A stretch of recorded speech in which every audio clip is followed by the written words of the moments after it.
right, I'm going to call the first meeting of the Legislative Oversight and Investigation Committee to order. If the Secretary will please call the roll. Senator Carroll, Senator Neal, Senator Nunn, here. Senator Reed, Senator Thomas, Senator Wheeler, Representative Blanton, Representative Burke, Here.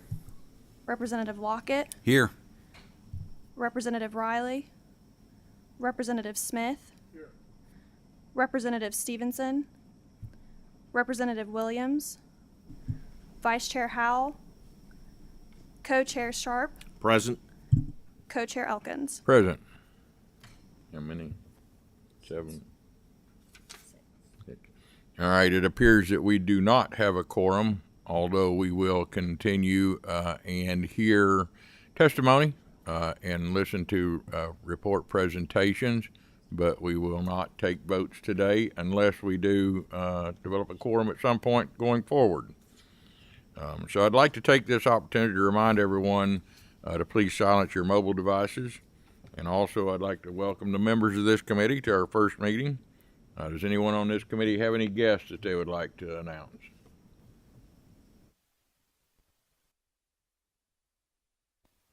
Seeing none, I guess we can't vote on the minutes either, can we? All right. Seeing none, then we will have a presentation from the staff on the Fire Commission minimum training standards and administrative spending. And if you would like to introduce yourself for the records, please do so. Make sure your green light is on at the microphone, and you may begin after you enter introduction. All right. Good afternoon. I'm Austin Sprinkles, and joining me today are Holly Tracy and Chris Hall. And we are analysts for the committee, and we're here today to present the findings of a study requested in March of 2024 regarding the Kentucky Fire Commission, specifically its administrative costs and the appropriateness of firefighter training. The Kentucky Fire Commission plays a vital role in promoting fire safety across the Commonwealth by setting standards for firefighter education, training, certification, and physical fitness. It is governed by a 17-member board, and it is administratively attached to the Kentucky Community and Technical College system, but operates with substantial independence in its finances and core functions. For this study, staff reviewed the Fire Commission's minimum training standards and compared them with national standards established by the National Fire Protection Association, or NFPA, a nonprofit organization that develops widely adopted safety guidelines for fire protection services. We also reviewed the Commission's finances from fiscal year 2020 through fiscal year 2024 to assess compliance with statutory limits on administrative spending. The first part of our presentation covers firefighter training standards. I'll begin with the background on local fire services and how departments access training. Then I'll introduce the NFPA standards that shape national expectations for firefighter skills. After that, Chris will explain how Kentucky's Fire Commission incorporates those standards, how they relate to funding eligibility, and how they support firefighters pursuing professional credentials. Kentucky gives local governments broad authority to establish and manage fire departments. Depending on local needs, statute permits departments to organize as part of a county, a city, a nonprofit, or as an independent fire district. The Commission also recognizes industrial fire brigades that are run by private industries. Staffing models are also flexible. Departments may be staffed with professional firefighters, volunteers, or a combination of both. Kentucky law classifies fire departments based on the ratio of volunteer to professional firefighters. A paid department is one where at least 50% of the firefighters are full-time paid staff. A volunteer department must have at least 12 members, a chief, and at least one operational fire apparatus, with fewer than 50% of the firefighters serving in full-time paid roles. As of 2024, the Commission recognized 684 fire departments, consisting of 632 volunteer departments and 52 paid departments. Volunteer departments consistently made up over 90% of Kentucky's total departments over the last 5 years. Since it's the responsibility of local departments to ensure that their firefighters receive proper training, we'll briefly look at where they can access that training. The Commission's training branch, known as State Fire Rescue Training, or SFRT, offers 21 hours of free training each year to recognized departments, administered through 12 district offices. It also offers a full range of training from basic skills to advanced training for a fee. Local fire departments can also access training through local academies across the Commonwealth, such as those in Louisville and Lexington, or through associations such as the Kentucky Firefighters Association. Many departments utilize the Commission's Instructor Certification Program to conduct in-house training. This program operates on a tiered model. Level 1 instructors are certified to teach at any department in the state using pre-approved curriculum. Level 2 instructors hold a more advanced certification and can either use a Commission-approved material or create their own, provided that it's been reviewed and approved by the Commission's curriculum coordinator to ensure that it meets NFPA guidelines. The Commission bases its minimum training standards on NFPA guidelines, which are widely recognized and outline core knowledge, skills, and best practices for firefighter training, equipment use, safety procedures, and emergency response. Let's briefly look at how these standards are structured. Seen here is a page from the standards that we used during the study period. Zooming in, you'll notice that the NFPA standards consist of a series of job requirements. NFPA 4.3.1, seen here, concerns the use of self-contained breathing apparatus, requiring firefighters to know when and how to use the equipment and to demonstrate its use in real-world conditions. Note that each standard has a knowledge component and an applied skills component. Seen here are the 28 NFPA standards for volunteer firefighters, with the example we just discussed highlighted. As we scroll, it's not important that you remember each standard. This list simply illustrates that the NFPA outlines a detailed set of knowledge and skills that firefighters are expected to learn. The NFPA standards for paid firefighters look similar to this and include 14 additional requirements. Chris will now review how the Commission uses the NFPA standards. Thanks, Austin. While the NFPA lists the knowledge and skills that firefighters should possess, it doesn't specify the best way to teach them or the number of instructional hours that it might take to teach those skills. There's also no mention of how to test whether a firefighter has retained the knowledge and can apply those skills. So translating these broad NFPA standards into teachable curriculum can be complex, but the Commission accomplishes this by grouping similar NFPA standards into teachable modules. It uses published firefighter training material paired with analyses of both past training and instructor feedback to guide how it groups the NFPA standards and determines the required classroom hours. The results is seen here. These are the Commission's current minimum training standards for both volunteers and paid. On the left are the various instructional modules they've created, and on the right is the corresponding required hours for both. A handout of this is included in your folder today, so as we scroll, just note that the curriculum collectively aims to test all NFPA standards. Currently, the Commission requires 115 hours of instruction for volunteers and 300 hours for paid firefighters. This represents a change from the previous requirements. Effective January 1 of 2003, the Commission reduced the training for volunteers from 150 to the current 115, and for paid from 400 to 300. The Commission made this reduction after local departments reported that their volunteer firefighters were struggling to complete their hours due to other responsibilities. The Commission made the reduction by removing the elective hours and any classes not directly tied to NFPA standards. The Commission refers to the new standards as Basic 1 and Basic 2. Although statute does grant the Commission authority to reduce training hours, it has not yet filed an administrative regulation detailing these new standards. So recommendation 3.1 is that to comply with statute, the Commission should promulgate administrative regulations formally establishing the lower training hours for both volunteered and paid firefighters in accordance with KRS Chapter 13A. Let's stop a second and briefly review the basis of where we've come from. NFPA sets the national standards of the knowledge and skills firefighters should possess. The Commission takes those standards, groups them into various instructional units, and assigns the number of classroom hours to create Kentucky's minimum training standards. But it's crucial to remember that the types and amounts of trainings that firefighters receive is a local decision. The Commission does not have the legal authority to mandate training of local departments. That said, local departments still can benefit from adhering to the Commission's standards. For example, many of the Commission's programs require departments' firefighters meet these standards and have their class hours documented in the Commission's online service for eligibility.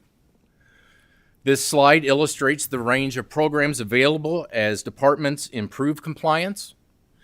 Now, while all departments can access some programs, eligibility for additional programs increases as more firefighters complete their training. The Commission's standards serve another function.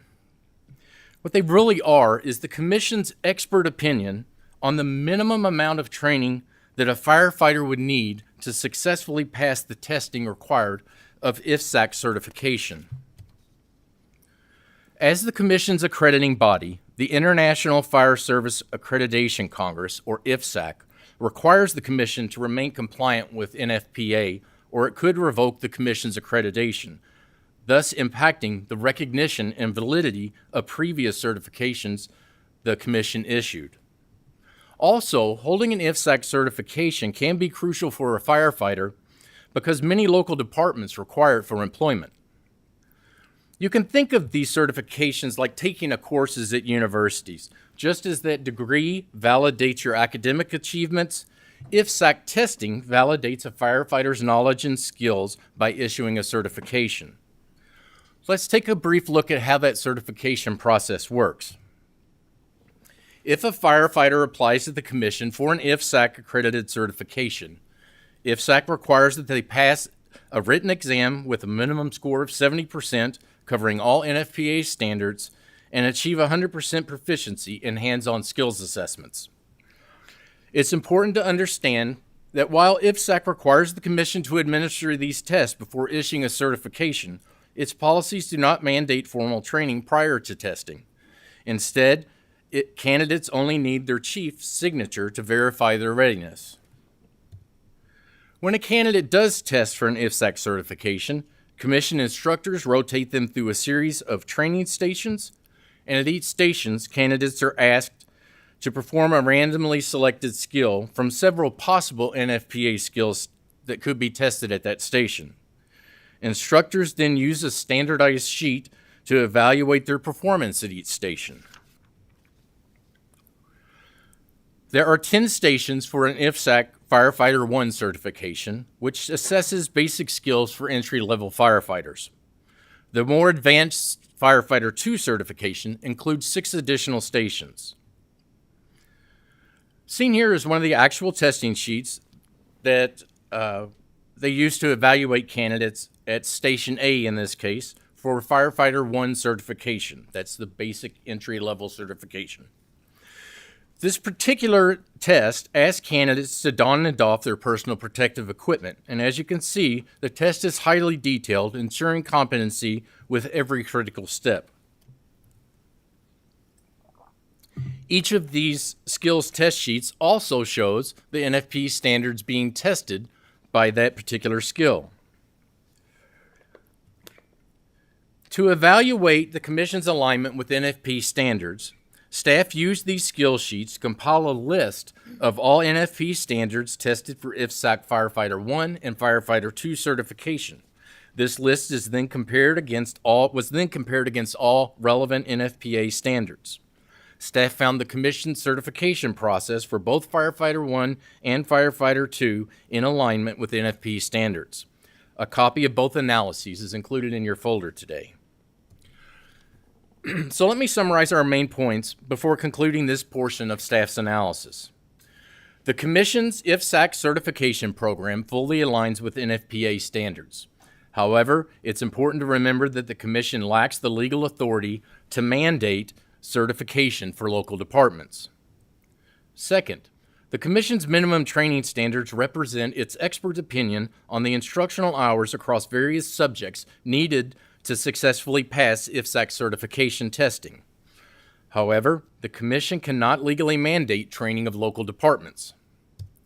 Finally, while these standards are also used as eligibility requirements for access to Commission programs and funding, the Commission has no way to verify that firefighters have retained the knowledge and skills required of NFPA without the ability to mandate the IFSAC certification testing for local departments. That concludes this portion of our results. Holly will now discuss our findings related to the Commission's finances. Thank you, Chris. Today, I will take you through the Commission's funding and expenditures from fiscal year 2020 through 2024, analyzing administrative costs and statutory compliance. The Commission is funded by two sources: general fund appropriations and a dedicated insurance surcharge. General fund dollars support State Fire Rescue Training, or SFRT, while the insurance surcharge finances the Firefighter Foundation Program Fund. First, I will explain the flow of general fund dollars that fund the Commission's State Fire Rescue Training as part of the biennial budget.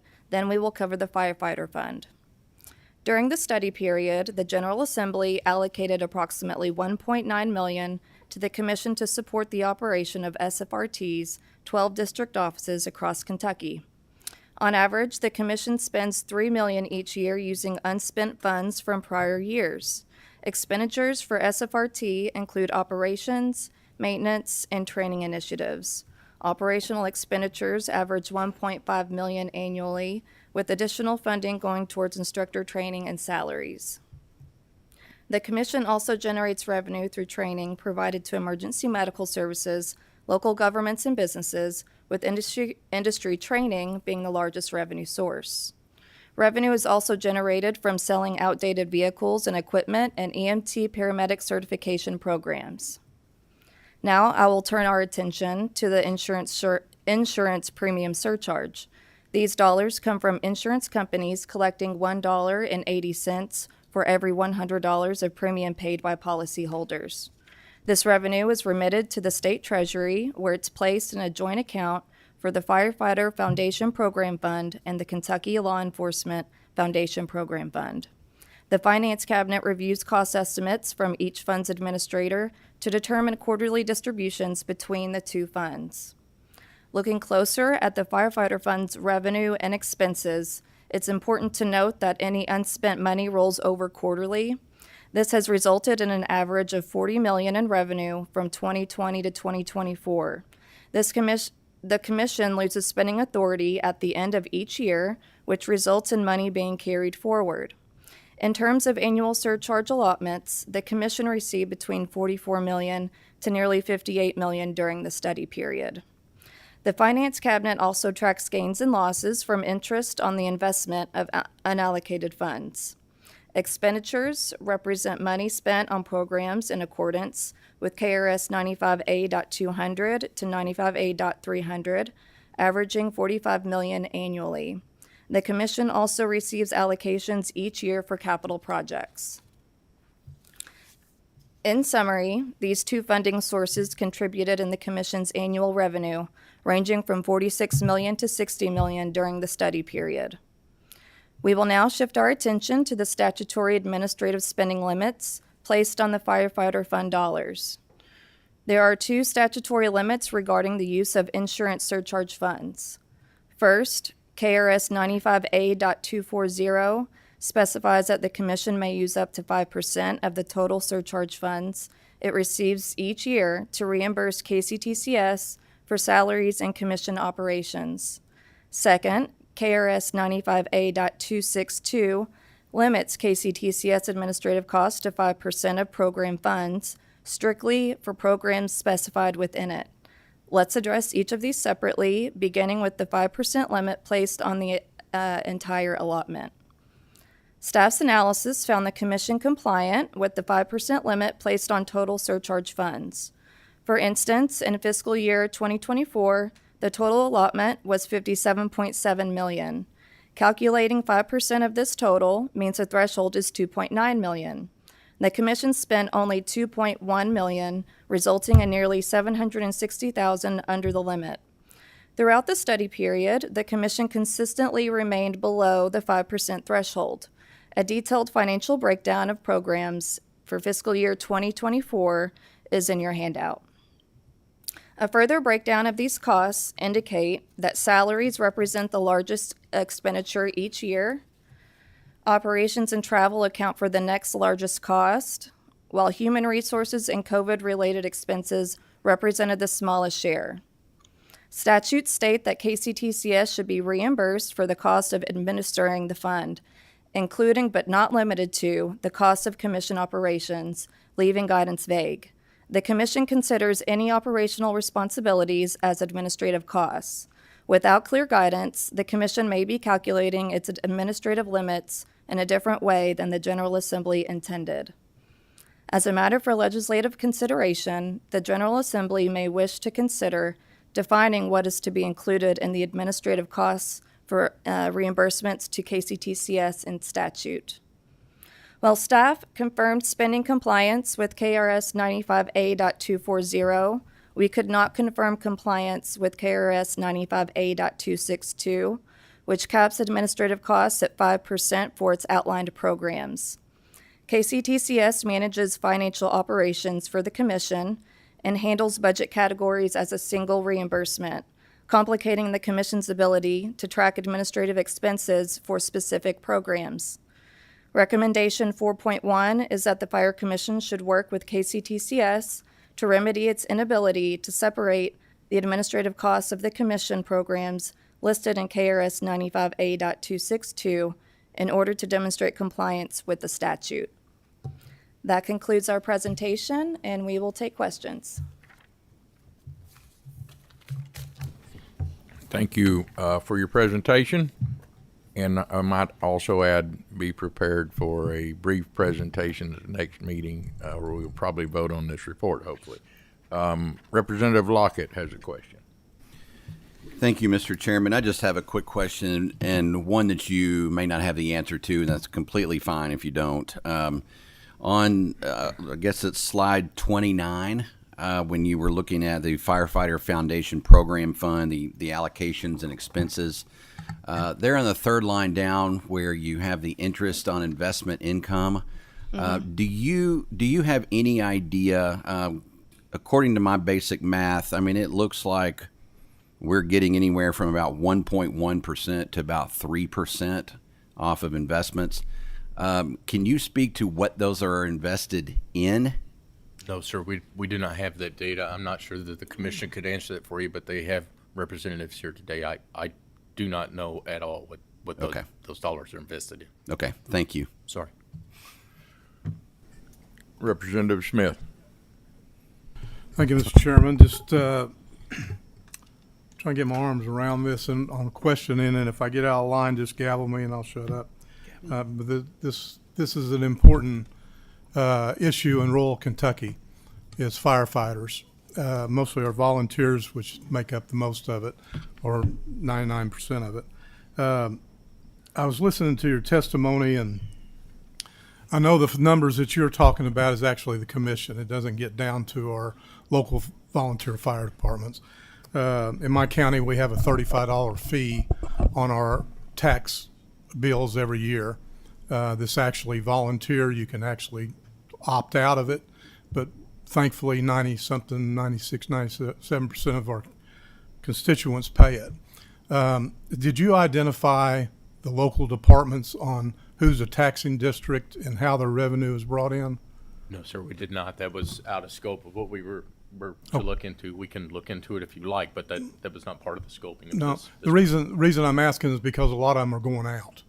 A lot of them are losing memberships. They're not able to sustain. They're not able to get young people involved to recruit them. As you pointed out in the first part of your slides, that the hours were reduced, and I'm sure that's for the next group to come up and testify on. But and I just want to make a statement. My biggest concern, Mr. Chairman, it's not really from the commission point of it, but from the bottom up.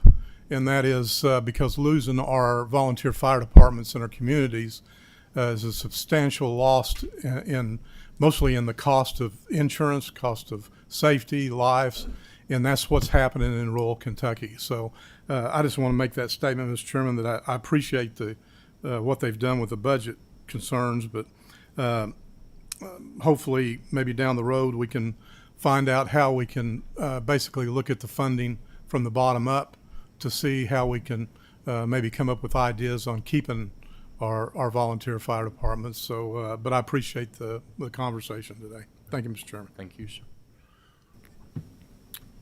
Representative Sharp. Thank you, Mr. Chair. I'm going to try and equate this to DOCJT and the law enforcement fund, because that's what I know. And now when an officer goes through training, whether it's recurrent training or their initial training, they've got certified training, they've got attendance rosters, they've got test results and all this stuff. Now, when you guys were talking, I heard you say that it could basically, all that could be done just by the signature of a chief. Did I understand that right? The point of that was if SAC's policies do not require a firefighter to train before they test, it just requires a signature. When you're applying to the commission, they have to.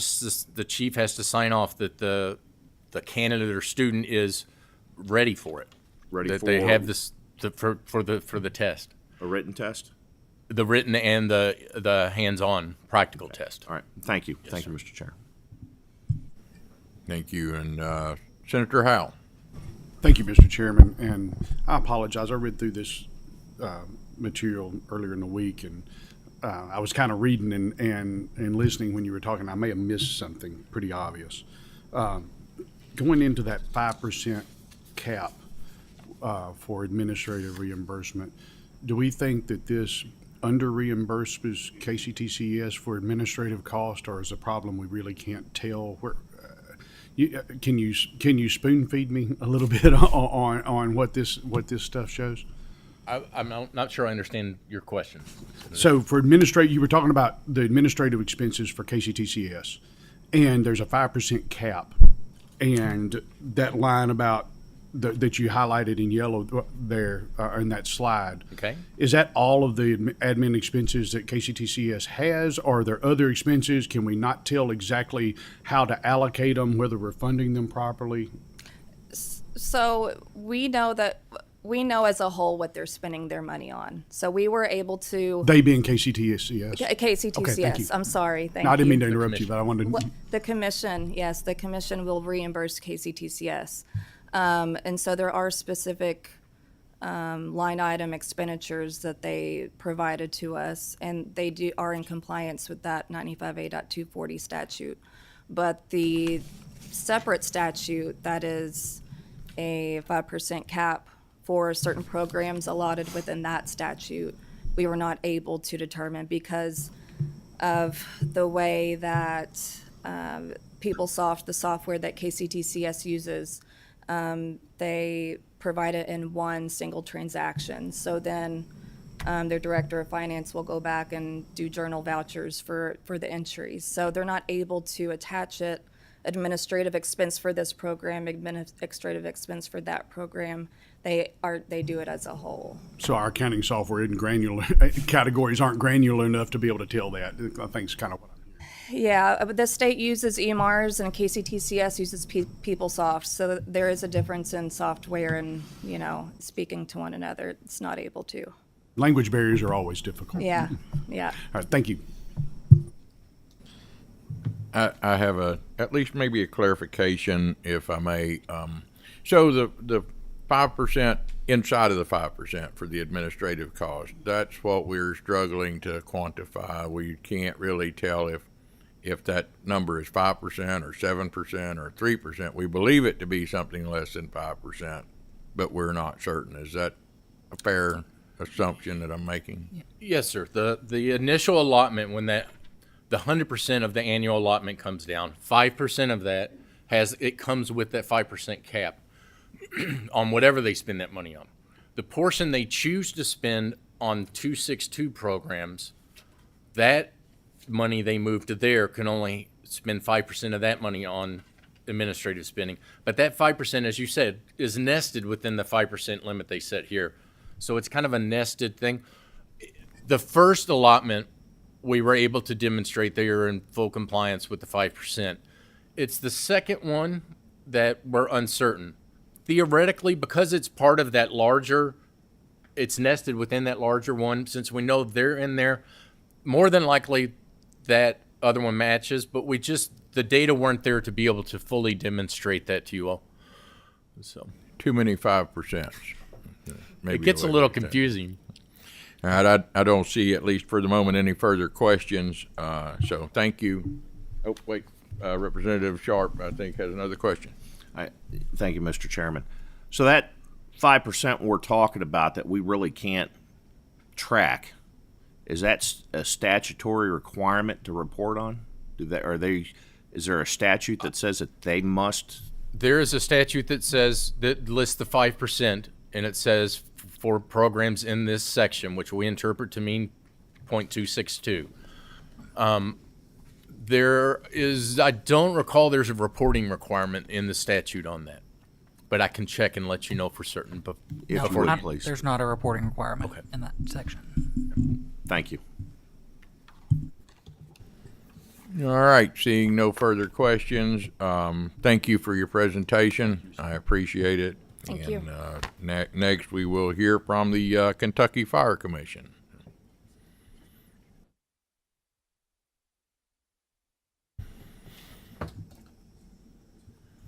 If you'll make your way to the desk, and again, make sure your green light's on for your microphone, introduce yourself, and begin with your presentation, please.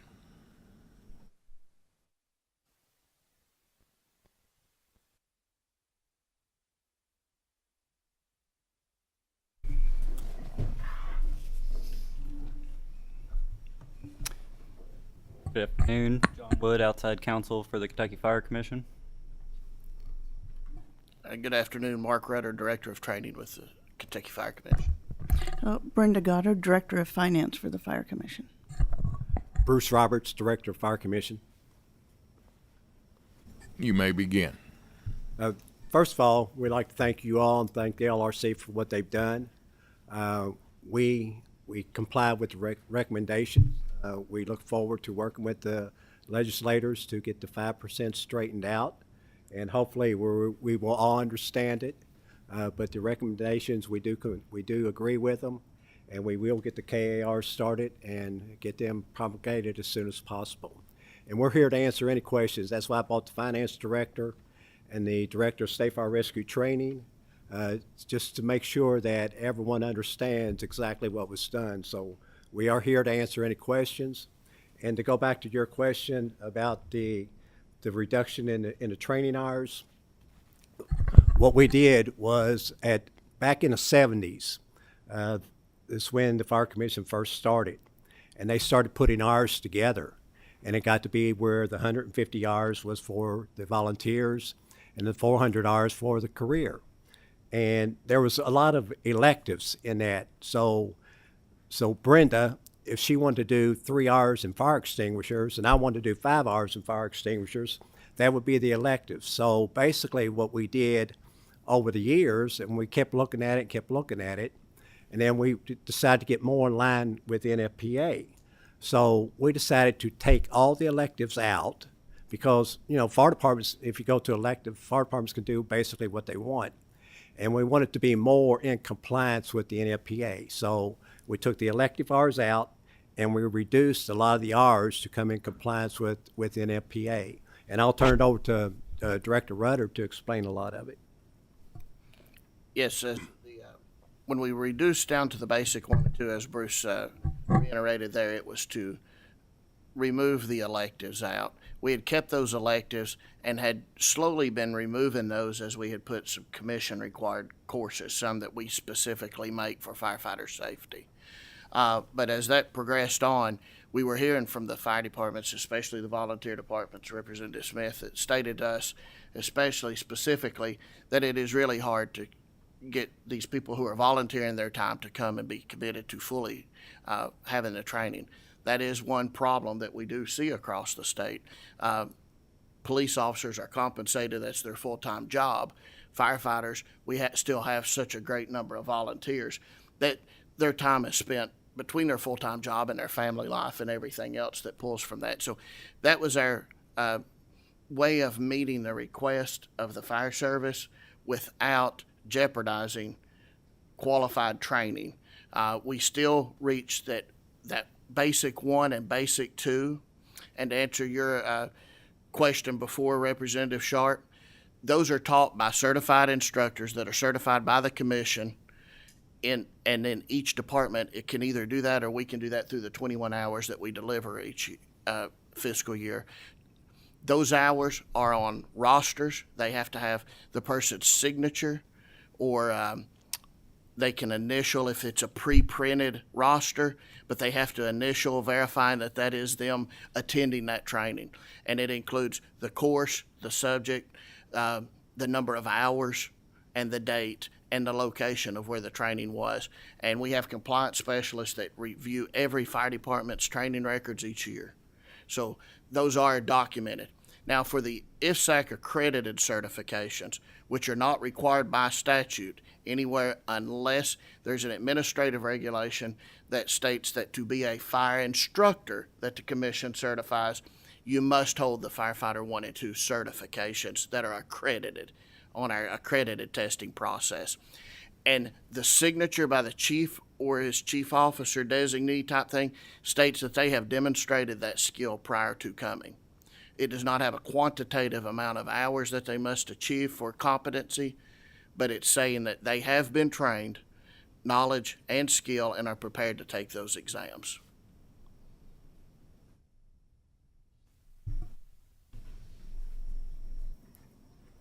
And we will take any questions that you all have at this time.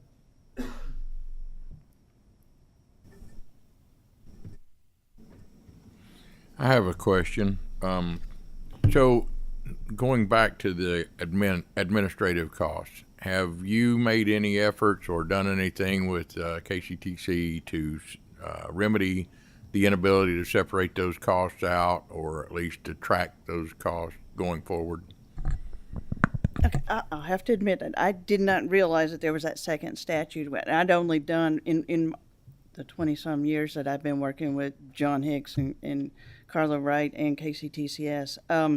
We'd always used that first 5%. I didn't realize that there was the 5% on the 262.7. And what that one is there's 12 programs of the 18 that 5% comes from. What's going to be difficult in looking at those programs, like one of them is workers' comp or state aid. We don't have one person designated that's going to be doing that type of, and even with workers' comp, we reimburse or we pay the premium to the Department of Public Health. And with that, taking 5% of that premium and then trying to identify administrative costs against that, there's no way to delve down to say which employees are working on that, because that being a premium on its own. And then you get into like state aid. Yes, we've got one individual who is identified who does the majority of the work to certify on for state aid. However, we've got other employees behind the scenes also working, doing pieces and parts, doing compliance and so forth. So I don't know how the best way is to, on those 12 programs, to identify one person who may be doing, pieces of 10 parts of that. I think that's where the difficulty come in when we had always assumed that these were the same, because like I said, I was surprised when I heard the second statute on there, because I always thought we only had the 5%. So I think it's almost a terminology thing that we need to look at and say, what was legislation expecting on that? What was the interpretation of that? And maybe we need to get it streamlined or go back and look at it. I'm not sure. I was going to suggest that maybe one of the things we want to do this next session is clean up that 262 statute just a little bit and make it, try to figure what the intent was, and go back and clean it up so it'll read better and is more workable for you guys. So that was my thoughts on it. Any further questions from anyone? Representative Smith. Yeah, real quick, Mr. Chairman. following up on Representative Lockhart, how much money do you carry over? I've seen the amounts is about 42 million. Yeah. Do you determine where that money is invested? Now, see, we have a trust and agency account held Right. here, so it's however the state is. So they handle. They handle that. They handle They that. handle all So of you that. have no say in where that money lays, or where it's deposited, or where it's No. invested. Correct. Okay. So that I was just going to clear that up. I didn't Yeah. know. It sounded like it was your money and it was laying in an account, but you have no decisions on that. No, we don't. And the way it works between KCTCS is KCTCS Treasury Department does a draw monthly out of the expenditures that are identified in PeopleSoft that they've paid up on our behalf. But it's not out of this fund. That would be your operational fund, right? Well, that and any of these state aid, all of this is through PeopleSoft, and then. So you have money. Is that the reason it only makes 1.5%? Is like it's in a bank account? Wherever the state's got it held at, wherever that trust and agency account that. Well, is this consistent? It looks like it's consistent around $40 million a year. The carryover? Yeah. Well, wouldn't it logically be a 4 or 5% return on I would a have treasury thought so. a treasury Well, bill, Mr. Chairman? And I do know it's been going up quite a bit here Yeah. lately, and I know the budget director, they'll only allow us to budget up to Right. 150,000, even though we know that the revenue, which is another reason why there's so much more carry forward in there. Yeah, I would think that would be something that need to be answered, Mr. Chairman, is that fund, if it's just laying in a bank account, as Representative Lockhart brought up, I would think that it would be better And I for would think us the to. law enforcement side's in the same boat. Well, that's a lot of money sitting there, not Yep. losing 2.5%, 3%, but thank you, Mr. Chairman. Thank you. And not seeing no further questions, thank you for your testimony. Thank you for the work that you do. I really do appreciate it. And Thank you all. Thank you. Next up, we'll have Judge Varney to testify on child removal and reunification. Judge Varney, make sure your green light is on and introduce yourself and for the record.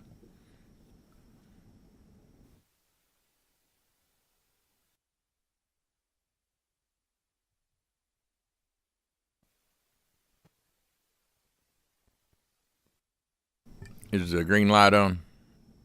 Yes. There you go. All right. Good afternoon, everyone. My name is Judge Kent Varney. I represent the 35th Judicial District in Pike County as the family court judge.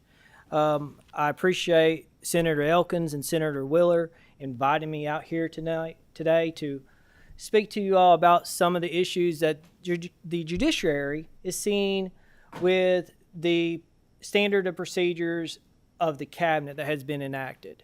I believe this is something that has been before this committee before, or a similar committee in the past. I think within the last year, a few other family court judges have came and spoke. There is a feeling among the family court judges that there is a disconnect between the Kentucky revised statutes that you all have enacted and the standard of policies and procedures that the cabinet is enacting, especially with central intake. Now, I am not saying I disagree with central intake. I think it can provide a wonderful tool, especially for rural counties who might not be able to supply a direct line or a direct office. I think central intake has some very good purposes. It's the policies and procedures that central intake implements that I think lies in the disconnect between the judiciary and the cabinet. I will talk a little bit about some of the numbers in Pike County that we've had over the last years. I will tell you, I do talk to a lot of family judges across the state. My sentiments are their sentiments about we feel like there's too many children falling through the cracks, resulting in near-death fatalities or the assistance or increase of child abuse and neglect. Pike County, for the last 5 years, has, prior to in 2020, during the height of COVID, we had 374 J cases filed in Pike County. That was when we were all shut down. We couldn't go to a dentist. We were wearing masks. We could, the universe and the world completely stopped. And they filed 374 cases with us that year. In 22, we saw a huge, vast decrease to 290 cases, followed by 310, 316, and so far this year, 160 cases. Now, those cases do encompass the fact that the county attorney's office files approximately 75 paternity actions each year. So you can see that there's about a 1/3 decrease over that period of time, which if you think that there would be a correlation between maybe there's not a drug problem, maybe things are going very well, the economy's strong, that is besides the point, because the number of domestic violence cases have risen since that time, with 201 domestic violence cases filed in 2020, 252 filed in 21, 305 in 23, and just recently 352 in 2024. Speaking to several other family court judges, not only in Eastern Kentucky, but Western Kentucky, the number of domestic violence cases across the state are increasing. I look and say, well, maybe there's a different thing, maybe there's something else going on. Let's look at how many people are indicted, because just like unemployment and crime are related, I believe neglect and abuse of children and domestic violence and criminal activity in your county is also related. In 2020, there were 425. Naturally, there was not as many grand juries. But starting in 21, we've had 741 indictments in Pike County. 23 was 631 indictments. And in 24, there were 607 indictments. So as those numbers are increasing or staying the same, it's odd that the number of neglect and abuse cases are going down. I've recently had a case, and we can talk about theories and practices and what they believe is the truth and what I believe is the truth is one thing, but I'm going to read you a couple of snippets. Naturally, I cannot provide anything. I think Senator Wheeler and Senator Elkins contacted me last Thursday and was like, can you come this Thursday to speak? Unfortunately, I wasn't able to prepare a full-blown presentation. Also, a lot of the stuff that we're dealing with is confidentiality cases that you cannot have public access to. So I'm going to read you a snippet and a very brief twist history of some children whose twist history is over 1,100 pages. It started in 2018. The father and mother was in a motor vehicle accident that resulted in the mother's death. The children were removed, placed with a family member. In January 24, the cabinet received a call. The caller was not a teacher. We had a hearing on this, and I will tell you the facts that I'm stating now is on a record. We had about a 2.5, 3-hour hearing on this matter. Supervisors from Central Intake came to my court and testified under oath. So what I'm telling you today has been vetted in a public forum and under oath. In January 24, the children was stated that someone called and said there's no heat, no running water. They're getting water from the creek. They are using a hot plate to cook food. The caller stated that the children did receive Social Security, but it's not being used on them. The caller stated that the kids look hungry and their eyes were drooping. At that point, the cabinet just told the caller to call law enforcement and ask for a welfare check. I don't think that's within their purview. I think it was their job to, if they felt it didn't meet their criteria, they should have called law enforcement and did it themselves. Because when I look at some of their SDMIs for the intake, it doesn't say have the caller call law enforcement. It doesn't. Fast forward to December 24, 2024. There was a complaint alleged by a teacher from the school that these children go to. I will tell you right now that this did not meet acceptance criteria. This was a report from a teacher, someone who has a duty to report child abuse and neglect. That the child had a bruise on his jaw and also what appeared to be a puncture mark in the middle of the jaw. The child had bruises on its neck. These bruises were blue, purple, and swollen and are now brown in color.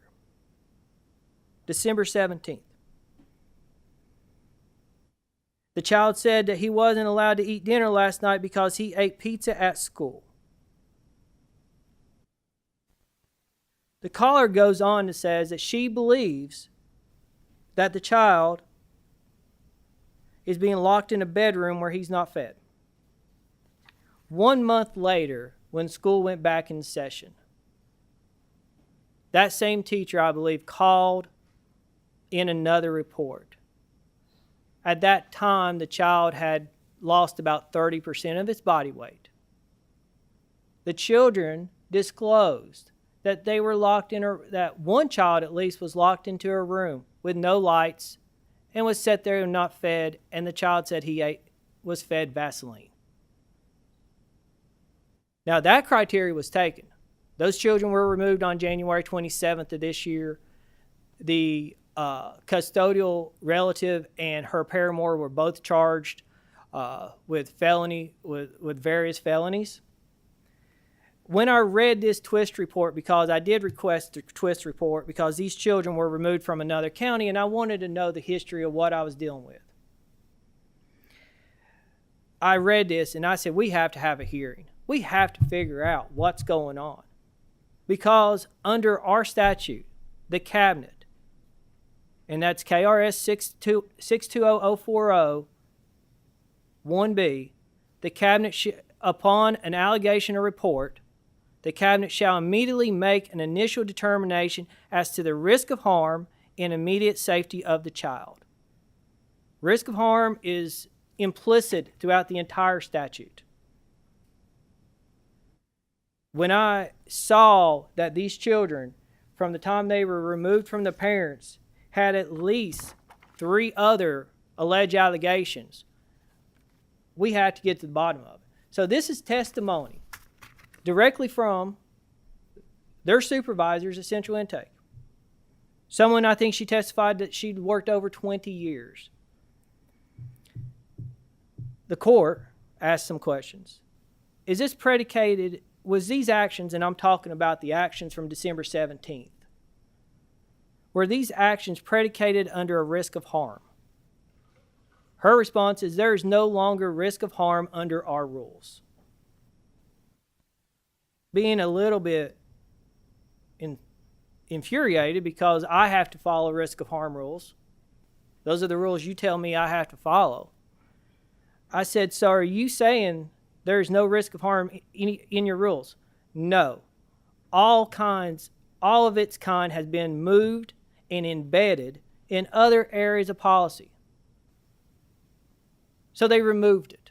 If it's not written in their policy, and the bare minimum that the legislature tells us we have to look at is risk of harm and immediate threat to the child, it's not written. So that means it doesn't exist. We all studied contracts. You've just heard the people before you. If they said something that, if you tell them to put a policy in that firefighters have to have a certain hat, they have to have it. There's no way around it. They can't embed that it goes to a different type of hat. This is what the disconnect is between the judiciary and the cabinet. We are dealing with, it is not about numbers. It is not about work. It is about getting things right so children can be saved and children can be, and we can get to the basis of these problems. Our whole state from one end to the other is inundated with meth, inundated with fentanyl. It's not uncommon for me to come to court when I have my CPS docket and about once a month, I'll call a child's name, and the parent doesn't show up. And I look at the cabinet and I say, where's so-and-so? Well, they passed away last week from an overdose. It's happened about once a month now. And we're a county of 60,000. I can't imagine in your big cities how that is playing out. Now, you know, this is just one case. When I talk to judges across the state and we talk about this, because who else do we talk to? We've got confidentiality rules. I can't call my wife and I can't call my sister and talk about it. It's the same frustration throughout the course. I understand the statute also says that they have to do, if a mandatory reporter, that's what I am. That's what a teacher is. I call them a mandatory reporter. If they are supposed to come in and report it, their own statute, they really love this one. And it says, a similar allegation has been reported by one or more unique professional reporting sources within the last 30 days. So they're looking for 2 before they do it, before they automatically investigate. They're looking for 2. I think if the legislature would change that to say, if you're going to put a duty on me to report, if you're going to put a duty on a pediatrician to report, a duty on a nurse to report, a principal, a guidance counselor, a teacher, if you're going to put those duties on us, we should be able, once we call in, that it triggers an automatic investigation. Because if I don't report something, I could lose my bar license. I might be removed from my office. I'm certainly not going to get reelected. You know, a teacher, they could lose their professional license if they put something under. The school systems are spending thousands of dollars a year to educate these teachers and their workers on how to notify and identify abuse and neglect. And if they're calling it in and nothing's happening, then what's going to happen here? They're going to have things fall through. Now, they are different reports. You know, there's a lot of reports that the cabinet gets, and I feel sorry for them. You know, people use the reporting system as a trigger in a custody case or a revenge. But those people are not mandatory reporters. When you're a mandatory reporter, you should be given that, because when those workers were walking in to the school on January 25th, those teachers were not too happy, because you know what? They called this in a month before. Now, those teachers don't understand, and the general public don't understand, that when they call that 800 number, you know, they think they're calling someone local, like 911. You know, I know when I call 911 in Pike County, I'm calling the KSP post. So someone there I know locally is doing it. Most people don't understand the central intake, that it is someplace in Frankfort, someplace, you know, and it's being farmed out. So when those teachers come in and that social worker went in that school that day, she wasn't met with open arms. She was met with a lot of hostility, because these teachers who are doing their job said, why weren't you here a month ago when we called this in? Here's some pictures. And the problem is that teachers can't investigate. You put it in the statute. And I understand why liability issues, you don't want your teachers being investigators. You put in the statute that teachers are not to investigate these cases. They are to call them in, and the cabinet is to investigate. So why shouldn't, if someone's on a higher duty to report, it triggers an automatic investigation? Why is it that they have a standard of procedures? And I can tell you, I've got this right here. This is a brochure they gave me last July. July 18th, they gave this to me concerning their alternative response program. Why shouldn't risk of harm? It's not written in here, not one page. This is their brochure, their literature. They gave it to me. Part of their alternative response is when they meet with the family, they want to meet with all the household members at the same time. Do you really think a child that's been sexually abused or physically abused is going to sit there and tell you that they've been abused in front of their perpetrator? It's never going to happen. Now, they do put a little caveat in here. On occasion, the worker may ask to meet with your child without you, but that's not their procedure. That's on occasion. That means if they feel like it. What happens if the parent tells them no?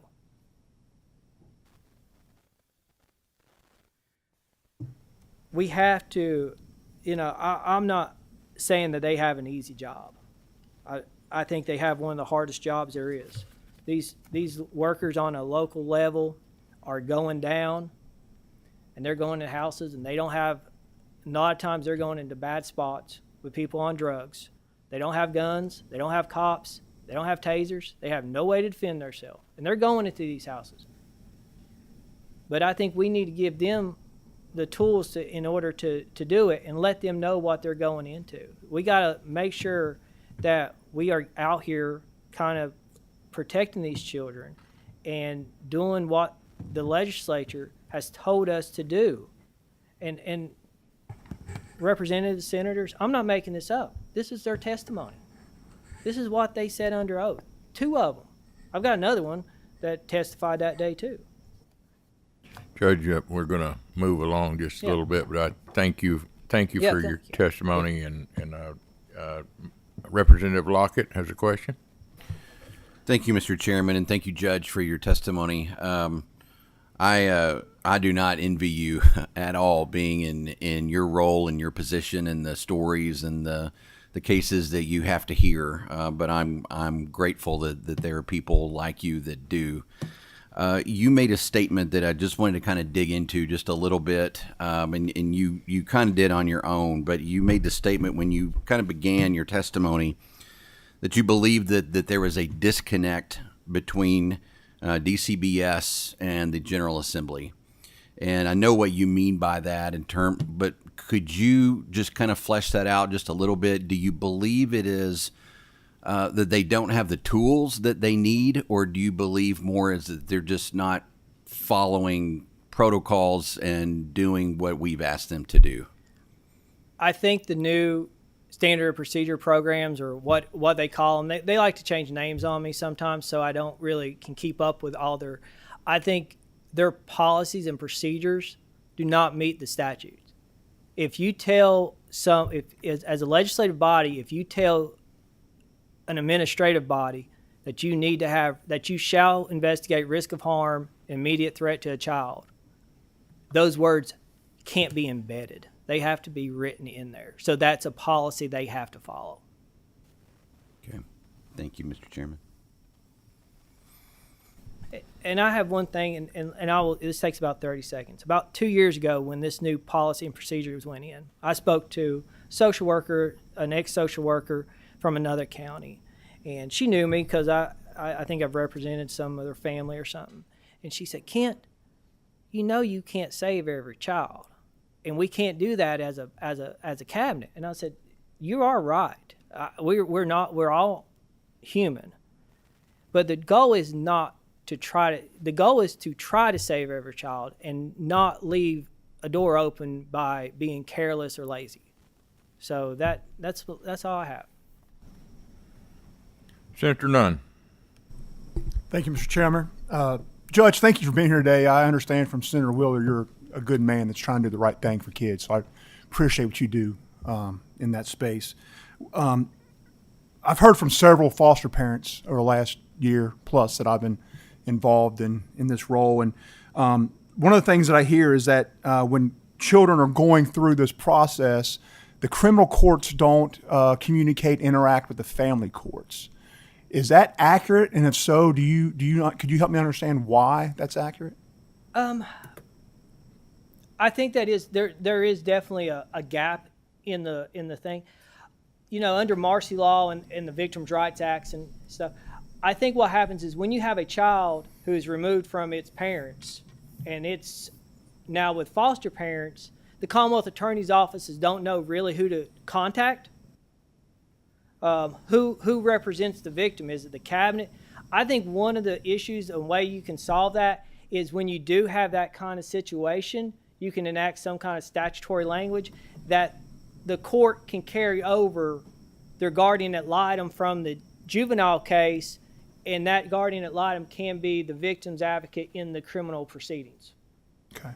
And I think that would help a lot of those issues of, what's going on, is this a fair resolution to the case, or, does this case need to be tried, or I think that would help out a lot to do that. Mr. Chairman, follow up, please.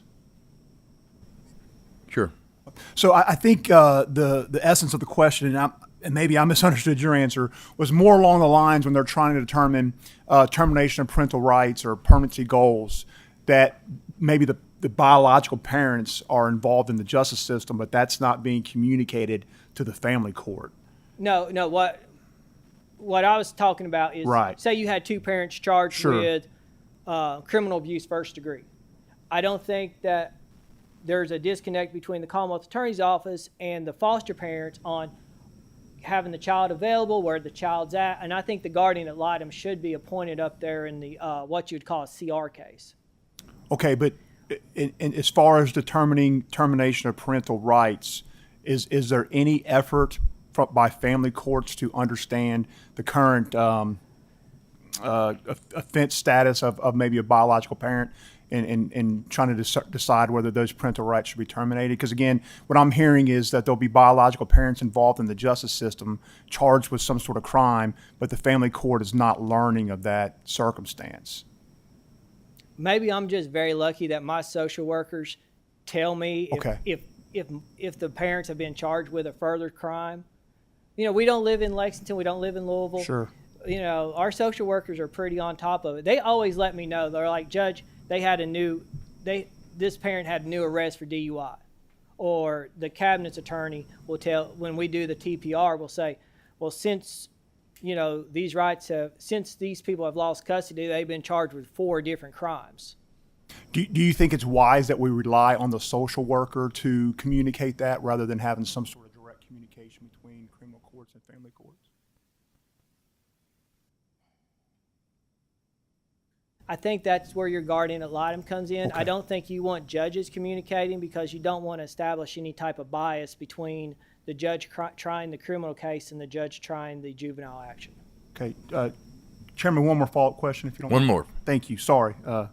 I've also understood that biological parents involved in these types of situations can make claims of employment and or living in sober living homes, but there's often no requirement to document that or prove that. Is that the judge's discretion, or what's going on there? I think it's the judge's discretion. Okay. If we order you to do classes, it's your duty to tell me that you've done them and completed them with completion forms. Thank you. So I think that's a different judge, different county situation. Thank you, Judge. Time for one more question. Senator Howell. Thank you, Mr. Chairman. Latitude for just a couple of questions. You may. Thank you. Make them quick as you can. I will. Judge, thank you for your service in this. I'm never going to be a threat come election time to you or any of your peers, for sure. I'm in this space a lot in court. I've got just a couple of questions on this. With the statutory requirements for risk of harm and immediate risk of harm, we seem to be doing a lot of in-home placement now, where we would remove and let things calm down and protect the child from the immediate pressure. That doesn't seem to be happening as much, at least in some of the way our filings are working in the western part of the state. Is that what you're kind of seeing in your part too? Yes, sir. And is that part of the disconnect that you're talking about? The things that we're charging to do is different from the things we're actually doing? Well, I think there's multiple reasons for that. One, we have a lack of foster parents. We have a lack of facilities for children, and sometimes you just don't. Sometimes I've been stuck where, do I make this child sleep at the cabinet's office in a cot, or do I put a real strict monitoring on a situation? It's the worst of the two situations. It's no man's land a lot of times with the lack of our supply of foster parents can't keep up with demand. Yes. We tried to fix some of that by funding some relative placement, but that got held up through various reasons. In your situation, what's the answer? Are we not removing enough kids to keep them in immediate keep them away from an immediate threat of harm. I thought your comment about doing this all together, nobody's going to speak up. That's with anything. And it seems to be we're I think in danger. we need to get, when you have a teacher or you have a doctor or you have a guardian ad litem call in, they need to get out there and investigate quickly. I've had a lot of teachers and social workers. We've lost some social workers because of these changes that were long-term career social workers, and it was just more than they could stand because they thought there were too many kids in vulnerable positions. And I've had lots of teachers and principals contact me as this as well. That's the genesis for my question. And I think, I think if a removal is necessary, we need to remove. And then we'll have to deal with that problem when it comes. We don't know if it's not investigated, though. We don't know what's going on unless we get out there and find out. Thank you. Thank you, Mr. Chairman. Absolutely. Great conversation. Thank you, Judge, for making the trip here from Pike County this morning on very short notice. I appreciate it, and thank you for the conversation. You're welcome to hang around. Next up, we have representatives from the Cabinet for Health and Family Services. If you'll make your way to the table, please. Introduce yourself.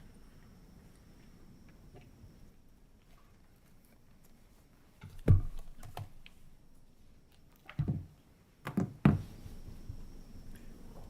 go first, Commissioner. Good afternoon. My name is Lisa Dennis, and I am the Commissioner for the Department for Community-Based Services. Yeah, hi, my name is Wesley Duke. I'm the General Counsel for the Cabinet for Health and Family Services. Thank you. You may begin. Give me just a second.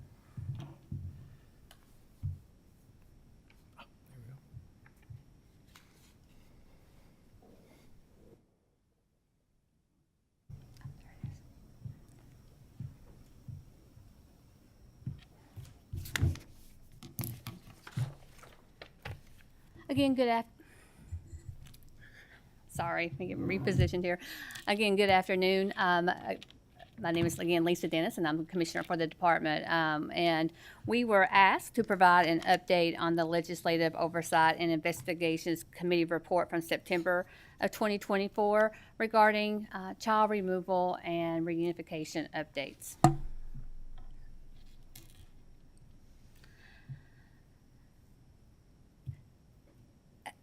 As part of the development of a new safety model, DCBS entered a partnership with Evident Change to implement evidence-based tools.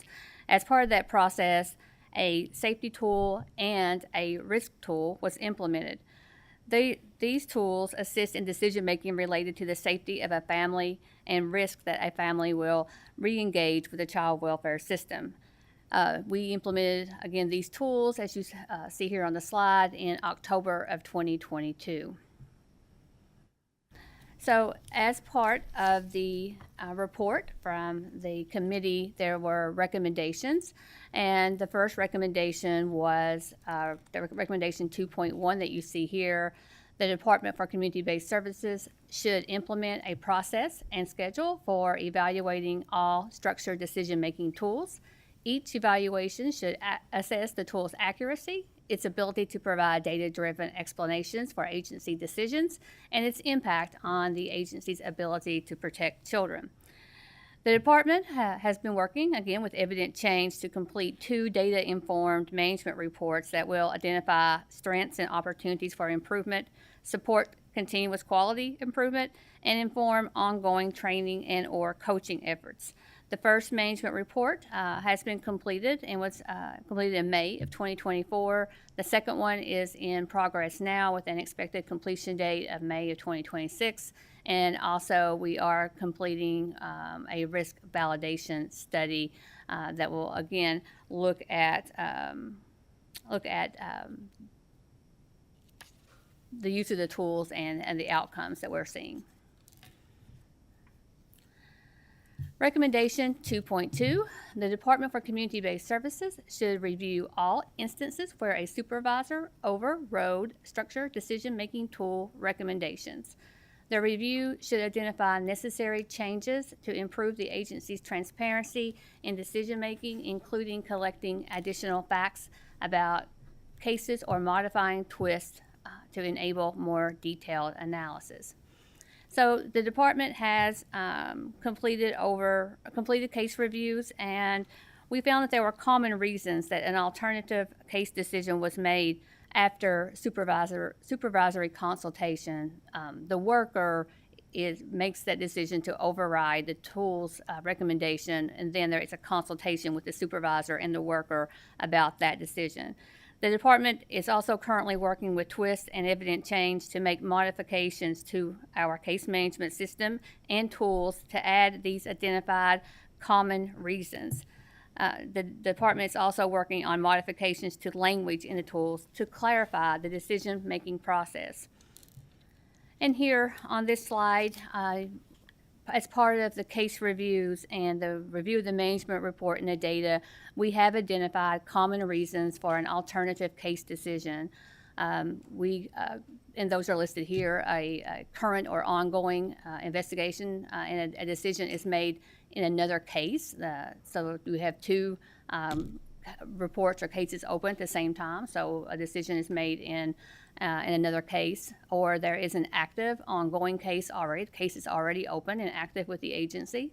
There was no maltreatment that was present, but dependency was indicated. Court influences court decisions, and then the risk level may show on the tool as being high due to static factors. And those are things such as criminal history, prior involvement with the department, prior history of mental health or substance misuse, and these are factors that will always be there. They're never going to change. They'll always be present, and your risk will always show high because of those static factors. So, and another one that's not listed here is relative and fictive kin placement. So we were able to place a child with a relative or fictive kin, and therefore that mitigated the risk to the child. And then recommendation 2.3, the Department for Community-Based Services should provide the Legislative Oversight and Investigative Committee a written update on its progress towards its evaluation of the structured decision-making tools by October of 2025. We will have a written update by that time, and we will provide additional updates as requested by the committee.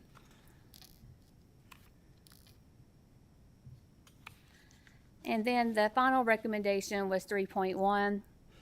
The Department for Community-Based Services should implement systemic tracking of the completion status of permanency plans throughout an out-of-home care case. These data should be collected and analyzed in accurate and across years to inform policy, program development, and service delivery improvements aimed at achieving permanency for children. The department should work with the Administrative Office of Courts to ensure how it tracks such data data is compatible with CourtNet data system.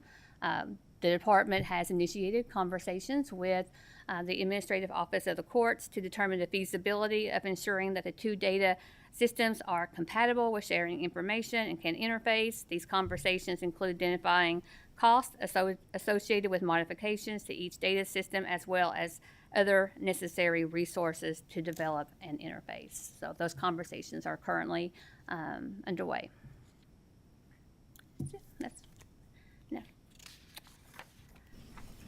Thank you for I'd be that. happy to answer. Senator Nunn has a question. Thank you, Mr. Chairman. Thank you all for being here today. Regarding the update on 3.1, I don't know that I find that update sufficient. Are there timelines involved here that you can share? Maybe what next steps are, some of the current hurdles? I mean, you talked in kind of generalities there, the things that are being discussed, but can you give us more specifics there, please? Yes. Again, I know that AOC currently is working on a new system as well, and so they're in progress of making changes to their system. And we are beginning those conversations to look at and see what that, and we've been working with AOC. This is over the years with different opportunities to interface and share data. So this is a continuation of those conversations and being able to build upon the things that we've already been able to accomplish with them. So we'll have a further update in our report in October as to the status and the timeline. And if I may add something to that, I think Senator Howe said earlier, when some earlier presenters, about failure to communicate or a language barrier. CourtNet and Twist are both older systems, which is why they're upgrading CourtNet. So there's a lot of technical issues there for those systems to be able to interface. But AOC's been great and been very helpful, and we hope to have something more concrete in our written update in October.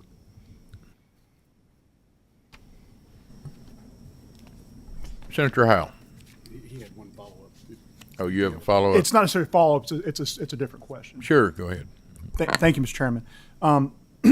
One of the issues that I hear from foster parents when I talk to them about this issue is the timeline for permanency goals. My understanding is that if a child is in care for 15 months within a 22-month window, there's supposed to be a permanency goal other than with the biological parents. But I've heard several, I mean, it's anecdotal, but I'm talking dozens of stories in just a year of children 3 to 4 years without a permanency goal. Can you help me understand why that's the case, why that happens? There is a lot of, oftentimes there's lots of barriers to permanency. It can be related to the progress the family is making and the timeliness of that. I mean, we all know that substance use, we heard Judge Varney testify about that just a second ago. It's complicated.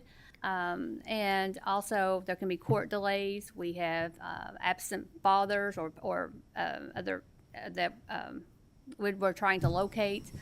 There's just a lot of delays and as it comes to permanency on a number of these different cases for a number of different reasons. Sure. Follow, Mr. Chairman. Okay. He had an answer. One more. Okay. So I mean, I get life's messy, and I understand that these situations are probably messier.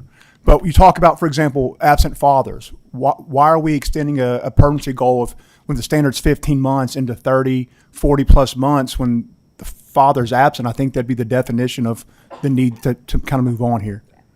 Yeah, and I may add on that, I think a lot of that kind of depends, once again, on a case-by-case basis. You'll have a father that is actively participating in a plan, and all of a sudden, for lack of a better term, checks out and vanishes, and then it just those. So there was progress, and they make this change in the middle of the permanency plan. So once again, case-by-case basis. I think we'd be happy to come back and talk about how permanency is supposed to work, on paper. Once again, obviously the facts of each case are going to play, but we were happy to supplement or follow up with any information on that.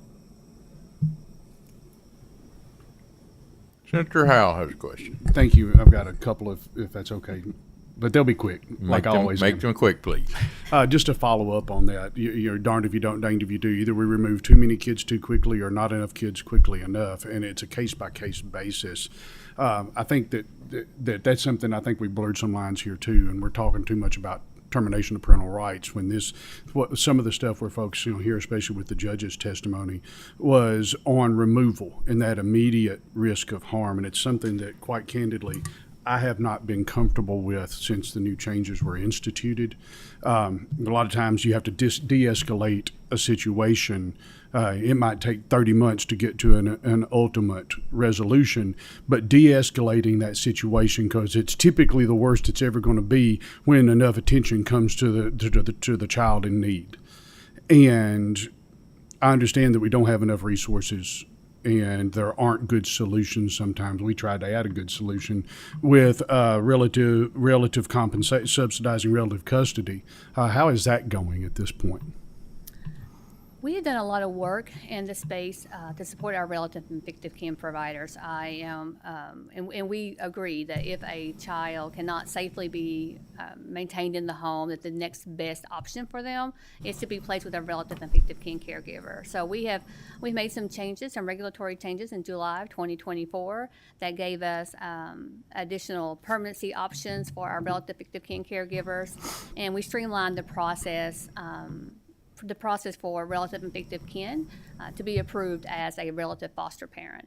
And since January of the beginning of the year 2024 to where we're at today, we have seen a 15% increase in our relative and fictive kin care providers. So we're now at 27% of our children that are in out-of-home care are with a relative or fictive kin care provider.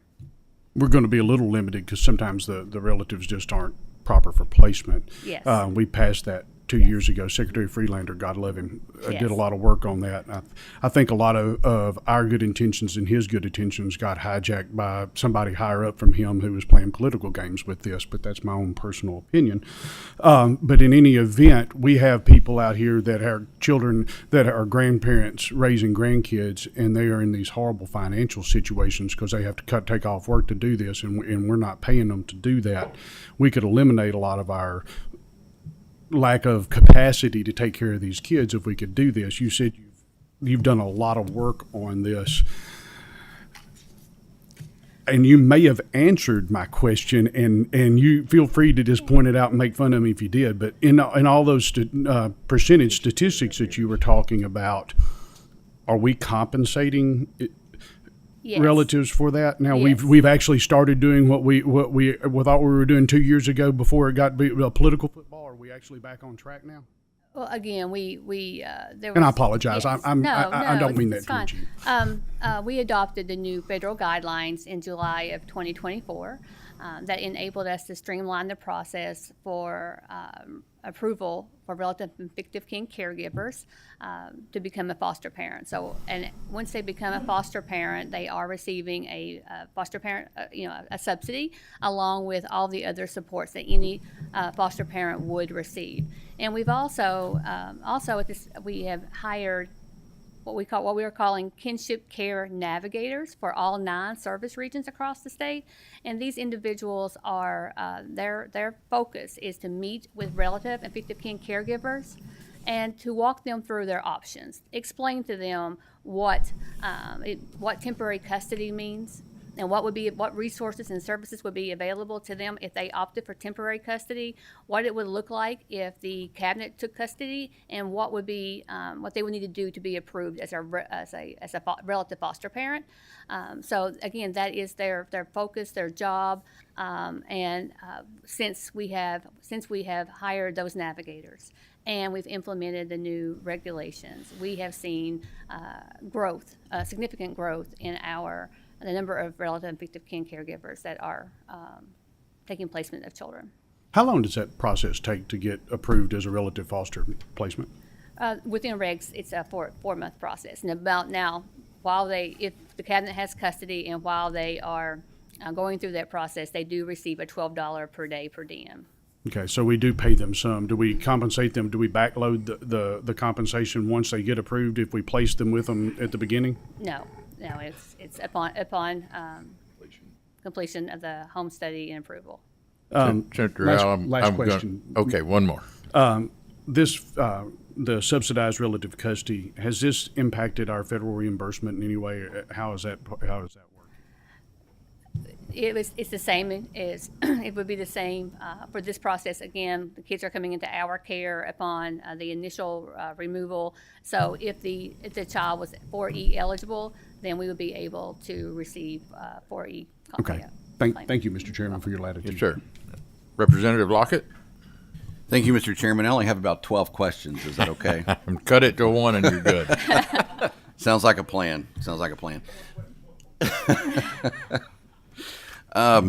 I just had a question, kind of going back to, I just wanted your response, going back to something that Judge Varney said, a statement that he made that he felt like, being a family court judge, that there was a disconnect between the General Assembly and DCBS. Kind of digging into that as well, he said that he felt like that the policies and procedures of DCBS do not match statute, thereby do not match what our intent is for you to be carrying out. I would just like to get your response to that, please. Yeah, if you don't mind, I'd like to go first on this one. As to the disconnect between, I guess, the cabinet and the judiciary, the General Assembly. I mean, we have been on so active working, with the General Assembly. I think on so many bills that have come through, particularly some of the things that Representative Heverin has done, and we've been supportive of those, and we testify for those. So I really we will always be open to those communications and to have those conversations. As for the judiciary, I am happy to participate, to set up, to do whatever I can do between the cabinet and the judiciary. The Office of Legal Services, we have attorneys that work in every family court around the state. I know my attorneys talk to the judges, happy to use them as a conduit. I know that the commissioner participates in numerous work groups through AOC. So we do think communication can always be better. And I really think we need to leverage those things that are in place to improve it. Because I do think there's always room for more, and there may be a small disconnect on certain things, but I do think that the opportunities are there to have those conversations because we have those established relationships. So yeah, like I said, I think varies. People can disagree on how efficient those things work, but I do think they are in place, and we do want to continue to do that, and we will do that. I mean, I think that's something we've always been very clear. Be it the General Assembly, be it tradition, whoever, we'll talk to whoever and try to work through things. So I think we can do better, but I do think we do a pretty good job. But we can always move forward on that. Commissioner, please. Same question. I think what Wes said. I agree with what I agree with completely. I do think there is opportunity to clarify and communicate different understanding and processes, and we would be, again, like Wes said, we would welcome any opportunity to do that. We do accept reports around risk. So I think it's just terminology that that maybe is getting kind of lost in the shuffle. So again, we welcome opportunities to help clarify that and make it more clear. Yep. Thank you, Mr. Chairman. Representative Sharp. Thank you, Mr. Chair. I'll make this quick. It goes back to something I heard the Judge Varney say. What is your response time to an initial report? What's your SOP? For imminent danger, imminent response, it's a 4-hour response time. For an investigation that has physical abuse or physical abuse reports, or those are 24, and for those that are lower risk, it's 48 hours. That's for on the investigations? Yes. That's on the initial report. You get a call, and you've got 4 hours to respond. If it is imminent danger, yes. All right. Define it. I mean, so how do you know it's imminent danger until you get an investigator on scene? Well, the reporter who's calling is saying that the child is at immediate risk of harm. The perpetrator is in the house, and X, Y, and Z is happening. Law enforcement, often those come from law enforcement. They're calling us because they're on the scene and there's something active taking place. But our centralized intake staff are trained to ask those questions. Is this happening? Is this happening now, or did this happen, a day ago? Or so they will ask questions to try to glean that information from their reporting source. Yeah, I had an incident here recently. I got called by a constituent that was out of town. His separated wife had the custody of the kid, and she had her boyfriend there. Got a bruise. He got called back by his sister to come back to this incident, take care of it. And when he called, that was on a Monday. They didn't get a response until Thursday evening on this. And there was a deep bruise on this child. I would be happy to look at that and see what happened. I did call it in to legislative liaison for your office on that. Okay, great. I'll follow up. Yes, ma'am. Thank you. And Representative Roberts. So I know a lot of the discussion today has been more about the removal parts of things. My interest is more on the reunification issue because obviously mistakes do get made and that happens at all levels. And one of the good things is when people are reunified with their children when it turned out that they were innocent. So I know, like, especially with corporal punishment, it's a very, very blurry line between discipline and abuse, but also sometimes, as I mentioned, mistakes are made. So my big question is what are the general due process protections at the cabinet level for individuals in, like, making efforts to clear their name? If you could help just elaborate on those issues. Yeah, and obviously, if a case is investigated and it moves to the point where a petition is filed, that at that moment the court will appoint counsel for those individuals if they cannot afford one. Obviously, the child will get a guardian ad litem, so the appointment of counsel, I think, is the linchpin right there of due process, and I think obviously very, very important. As Judge Varney says, these cases go through adjudication, which is a full evidentiary hearing, a chance to present evidence, call witnesses. It's for all intents and purposes, it's a trial. Obviously, without a jury, it's a trial from the judge, and so that obviously is very important. There's administrative appeals of certain decisions through the CAPTA Act, and then of course, if a case can also go once again, it can also be appealed on further up. So I do believe that there is due process, and I feel comfortable. Once again, years ago, I worked in this space as well. I represented parents in this space in DNA cases. I never felt that there was a lack of process, and so that's the system. I'm sure you're all aware of that, but I do feel that it provides that level of due process. And like I said, qualified counsel is the most important part in that, and that's very important. Thank you. One more question? One more. All right.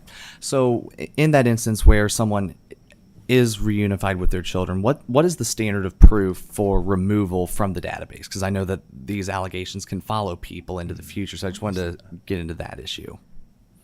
You'll represent. I off the top of my head, I do not know that. I am happy to follow up with you in your office on that, and I will be happy to do that.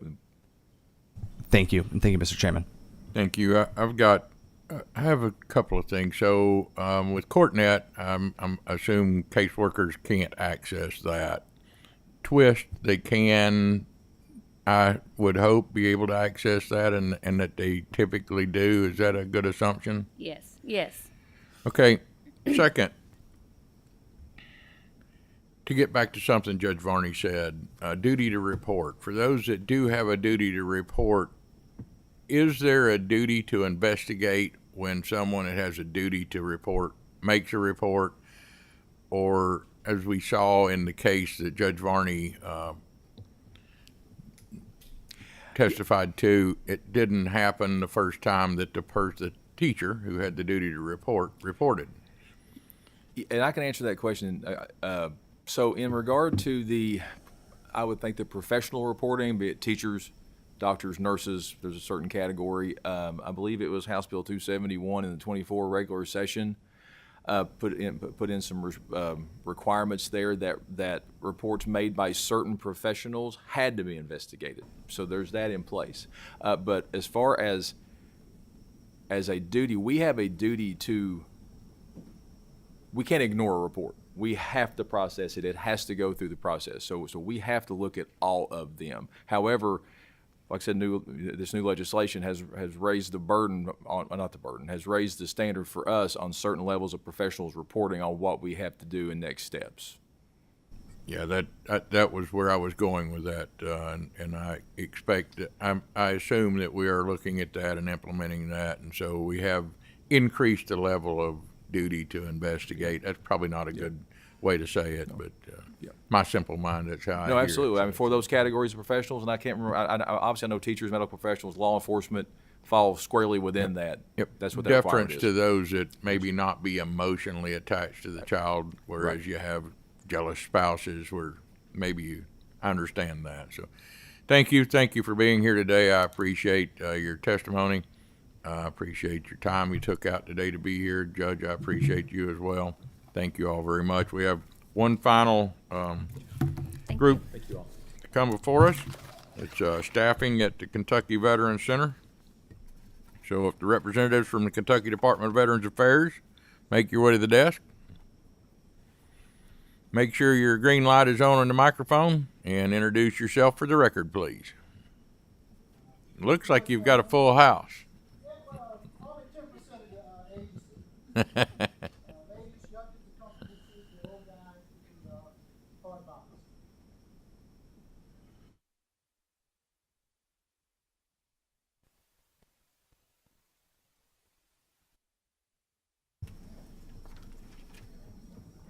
And I hate to rush this along, but as you know, it's the end of the day and the end of the meeting, so we want to make it quick to leave time for questions if we can, please.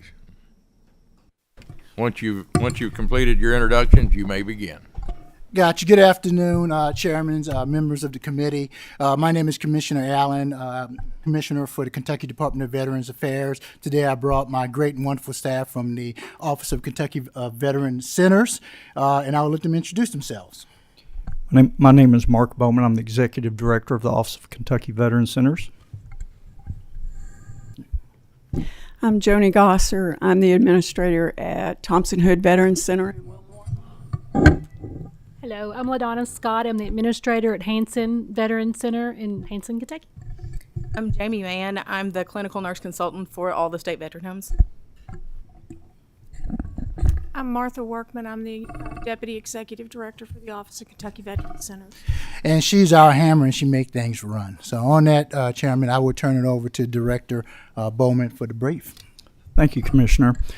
This first slide that we have shared with you is really a slide that we've used consistently when we talk about census and staffing. And all it is it's a historical timeline from where we came, some problems we've had, and where we're going. So I'd like to point out a couple quick things. It goes all the way back to 2013. In 2014, we became CMS certified. And the real point here is the non-competitive wage issue. We started experiencing in our agency a very difficult time recruiting and retaining staff because we just weren't at market's pace. So everybody started working really hard for that. It took a long time to get some remedies, which I'll talk about in just a second.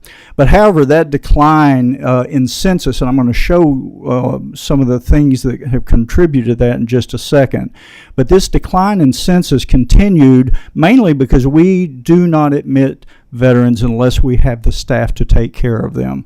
So decisions are made, and they're hard decisions sometimes, to either deny or deferral admission. But fast forward, if you notice, and you all knew, and it was talked about earlier, in 2019, and that's marked there, it was really a blow to healthcare, the nation, and the Commonwealth, and we're no different with that. So not only did we start seeing a decline in census, but we also lost a lot of our workforce they went everywhere. There was money being thrown about. They were just overwhelmed with what was going on with COVID, and we just lost staff. And again, so we had to regulate the admissions relative to the staff that we had to take care of that. And at one time, because the pandemic was so bad in some of our facilities, we just shut down admissions. That's a fact, and we just like to share that. So fast forward, and the good news is, right after the pandemic was officially declared done, we, along with our state partners, we got something that really changed the game for us, and that was the use of the locality premium and the special entry rate for nursing staff. Because all of a sudden the things that everybody had been working for was introduced in January of 23 moving forward. So in January 23 we really started using locality premium, but in July of that year there was actually a change that allowed us and funded make sure we could hire nursing staff at a special entry rate, which at that time was a midpoint. And it was a game changer.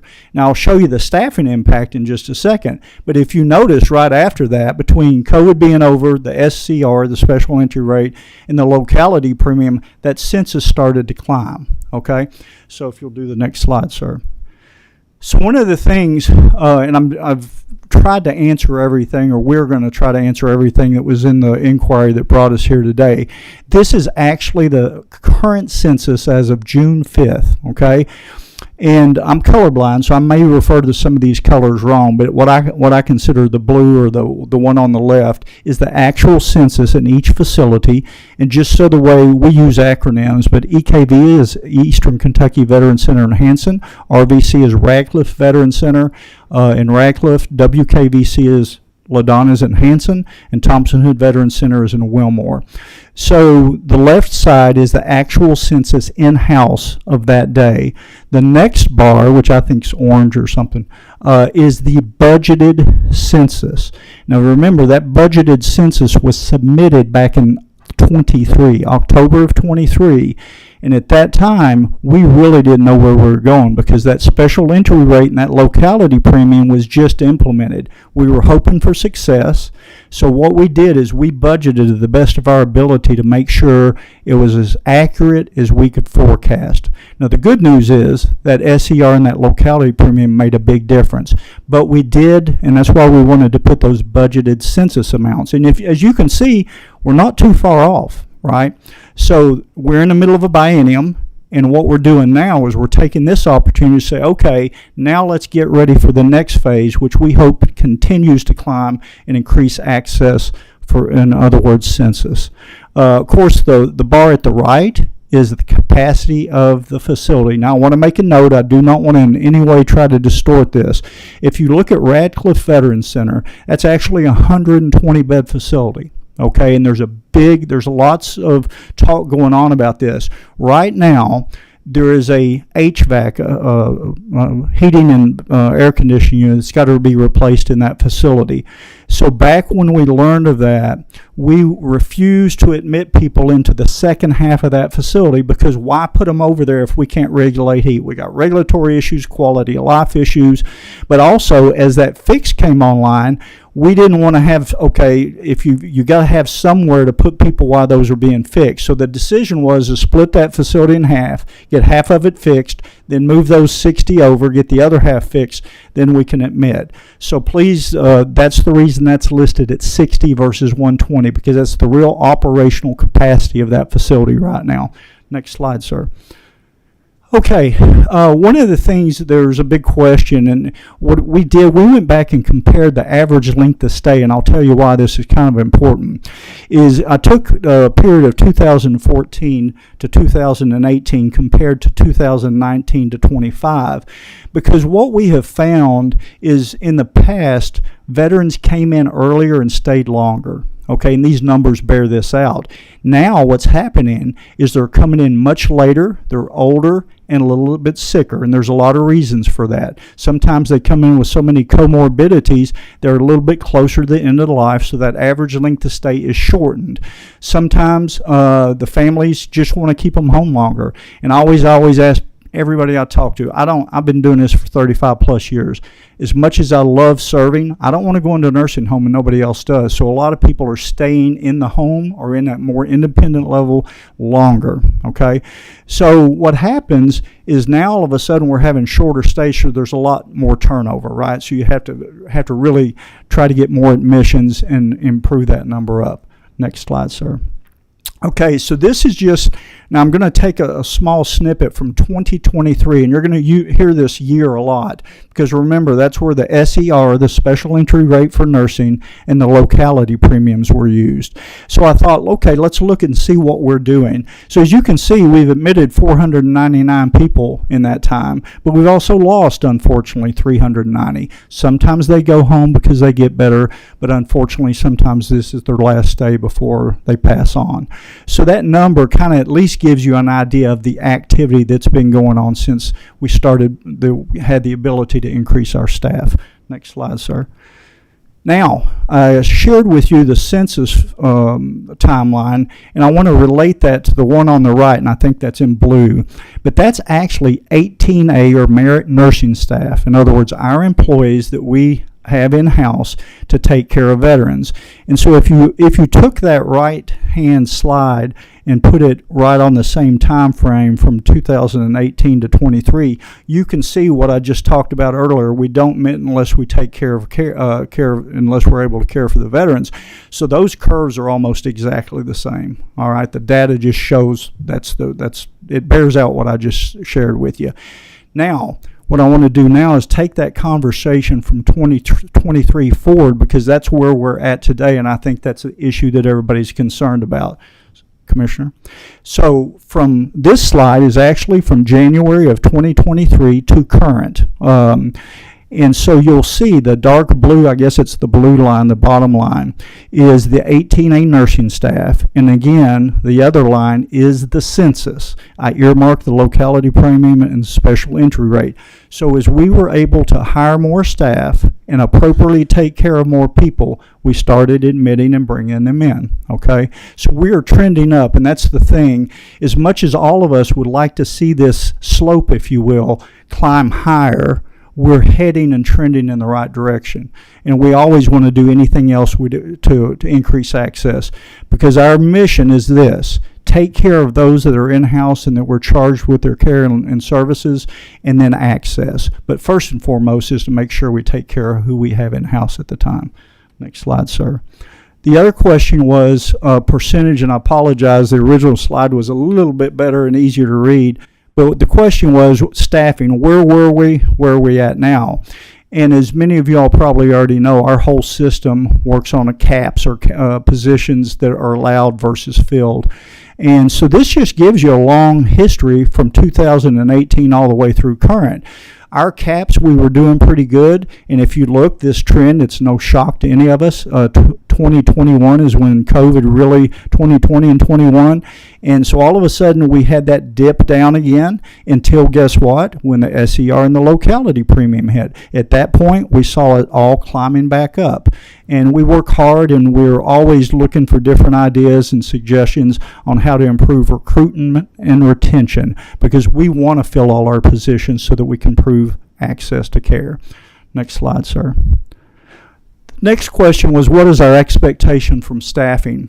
This data is from the CMS website. Okay, it is based on payroll journal entries. It's not something that we make up. We send the data to the Center for Medicare and Medicaid Services. We're certified for Medicaid and Medicare. So we, by law, have to report those numbers. And as you can see, these numbers are actually the nursing staff numbers. And we are proud, and this is another part of our control side of things. If you look on the blue or whatever color that is on the left, we are above the state and federal benchmark for staffing. Now, there's a reason for that. More is good, and I think you can understand that if your loved one's in a facility or if you're ever in a healthcare facility, you want more staff, right? So as you can see, we are comfortably above those benchmarks, but there's a lot of reasons for that. If you go into a traditional nursing facility, and this is, I am not saying anything about any provider, but we are able, because of how we function, to provide a lot of things that other people simply can't do. That's chaplain services, that's beautician services, and barbershop at no cost to our veterans. We provide transport at no charge to the veteran to hospitals and doctor's visits whenever we can.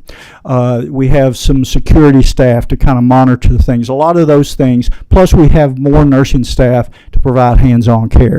So all in all, we want to stay in these standards. We don't ever want to drop down. We certainly don't want to drop below any state or national level, and we work hard to do that. And one of the things that we do on that is, if we look at our admissions, we balance the care that we provide for the people in-house versus those that are coming in for admissions.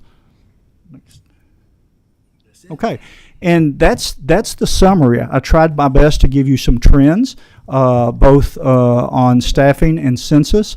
And the reason we brought our team today, this is the overview, and these ladies are out there in the mission field caring for our veterans, and I'll put them up against anybody. They have a hard duty to care for those, and so We'll answer any general questions, and if you have anything specific for a facility, well, they'll do their best to answer those. Thank you, and I appreciate the speed with which you conducted that presentation. Sorry, I didn't mean to go too quick. But No, you did. You'd you asked did me very to. good. I thank you for that. Representative Brasher. Thank you, Chair. Just first, I want to say I appreciate your all's commitment to serving our veterans and for your service in the past with the Navy and with the Army both. I appreciate that and respect that. So I do have a couple of questions. Looking at some of your data, it shows that you've got about 300 beds open statewide right now. I mean, that's 300 veterans. I get calls constantly in my district about veterans needing to get and wanting to get in the nursing home, especially in Radcliffe. So I don't understand why Tennessee, Indiana, and Ohio have 95% occupancy rate and we have 50. And I'm showing your nurses, you're showing that your staffing is at 90, 85, and 90%. Then shouldn't it mirror the same for the residents and the... Yes, you and I have had this talk many times, so I'll share with the other members of this committee. I am so glad for any facility, whether private in the Commonwealth of Kentucky or a state veterans home that has highest census. I will stipulate and put this disclaimer out right now. We all want to fill the beds.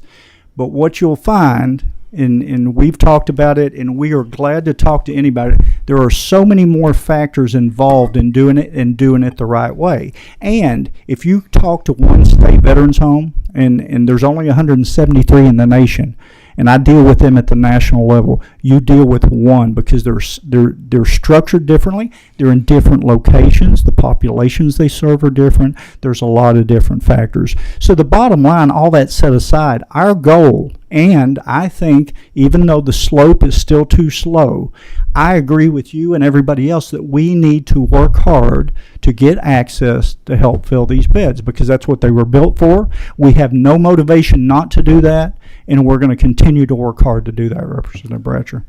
Couple more questions, sir. Chair. Sure.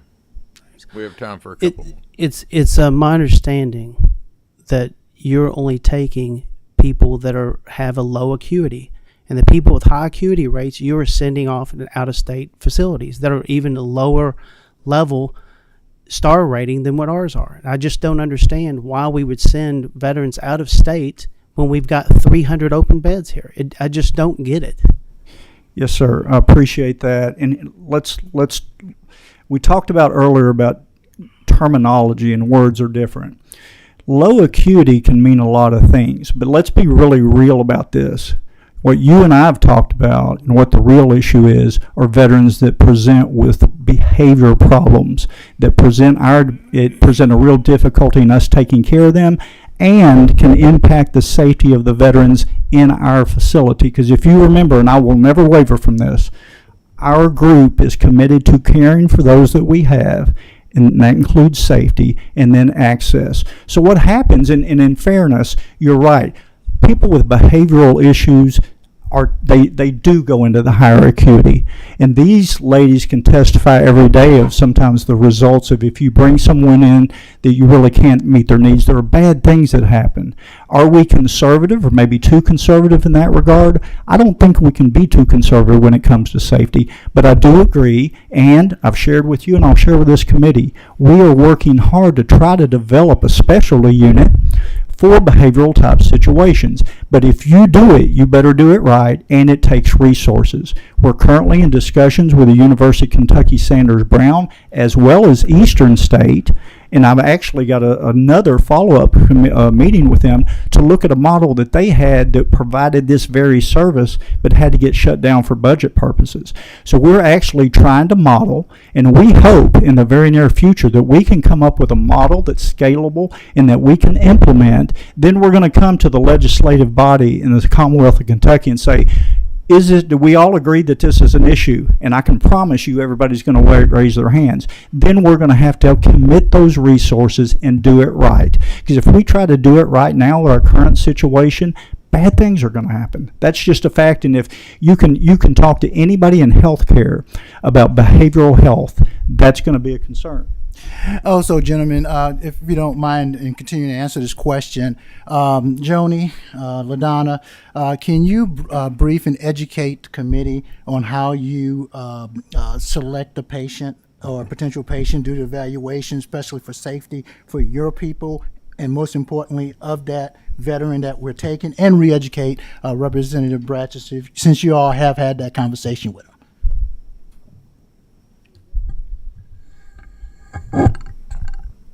Yes, there is an evaluation process in the admission to get into the facility. But what we look at when you talk about acuity entails a lot of things. We look at the criteria that you have to meet. Regulatory-wise, you have to meet 2 criteria as far as level of care goes: bathing, dressing, grooming, ADLs of just assistance. I'm not sure, Representative Bratcher, if you are talking about acuity as far as behavioral health, or if you're talking about acuity as ADLs. We don't make it a point to just admit based on low acuity, low ADL level. We do evaluate and make sure that we can meet their needs. So meeting their needs, we do look at psychiatric behavioral type issues. We cannot meet every person's need that has those issues. We're not a licensed provider to do that.